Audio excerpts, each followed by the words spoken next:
양은 냄비에 라면 끓여 먹으면 치매 직행열차라고.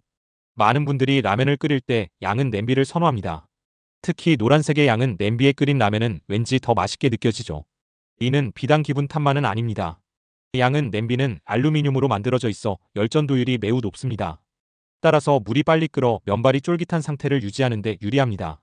하지만 이처럼 맛을 내는 데는 탁월한 양은 냄비가 자칫 건강을 해칠 수도 있다는 사실을 알고 계셨나요? 잘못된 방법으로 양은 냄비를 사용하면 우리 몸에 해로운 물질이 축적되어 장기적으로는 치매와 같은 심각한 질병을 유발할 수도 있습니다. 양은 냄비는 흔히 알루미늄 냄비라고도 불립니다. 가볍고 열전도율이 뛰어나다는 장점 때문에 라면뿐만 아니라 다양한 요리에도 널리 사용되죠. 하지만 알루미늄은 공기 중에 노출되면 쉽게 산화되어 알루미늄 이온이 용출될 수 있습니다.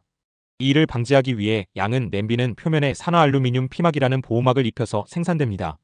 이 피막은 냄비의 부식을 막고 알루미늄이 음식에 섞여 들어가는 것을 방지하는 역할을 합니다. 문제는 이 보호막이 손상되거나 벗겨졌을 때 발생합니다. 금속 수세미나 날카로운 조리 도구를 사용해 냄비 표면을 긁으면 이 피막이 쉽게 벗겨질 수 있습니다. 피막이 손상된 냄비에 라면을 끓이면 뜨겁고 짠 라면, 국물 속으로 알루미늄이 다량 용출될 가능성이 커집니다. 알루미늄은 우리 몸에 필요한 영양소는 아닙니다. 따라서 대부분 소변을 통해 배출되지만 일부는 체내에 흡수되어 뇌, 신장, 폐, 뼈 등에 축적될 수 있습니다. 특히 뇌에 쌓인 알루미늄은 신경세포에 손상을 입혀 인지 기능 저하를 초래할 수 있습니다. 일부 연구에서는 알루미늄 축적이 알츠하이머병의 원인 중 하나일 수 있다고 주장하기도 합니다. 물론 아직 명확한 인과관계가 밝혀진 것은 아니지만 알루미늄 과다 노출이 신경학적 문제와 관련이 있다는 점은 여러 연구를 통해 알려져 있습니다. 또한 알루미늄은 체내 신진대사와 에너지 순환을 방해하고 면역체계에도 악영향을 미칠 수 있습니다. 장기적으로는 신장질환이나 고련화증 등 다양한 건강 문제를 야기할 수 있으므로 각별한 주의가 필요합니다. 그렇다고 해서 양은 냄비를 아예 사용하지 말아야 하는 것은 아닙니다. 몇 가지 주의사항만 잘 지킨다면 안전하게 사용할 수 있습니다. 새 제품은 세척부터. 새로 산 양은 냄비는 깨끗하게 닦아낸 후 물을 가득 담고 식초 한두 방울을 떨어뜨려 끓이는 것이 좋습니다. 이렇게 하면 냄비 표면에 남아있는 미세한 불순물을 제거하고 피막을 더 단단하게 만들 수 있습니다. 금속 수세미는 금물. 양은 냄비를 닦을 때는 부드러운 스펀지나 천을 사용하세요. 철 수세미나 거친 수세미로 문지르면 피막이 벗겨져 알루미늄이 용출될 위험이 커집니다. 산성염분 높은 음식은 피하기.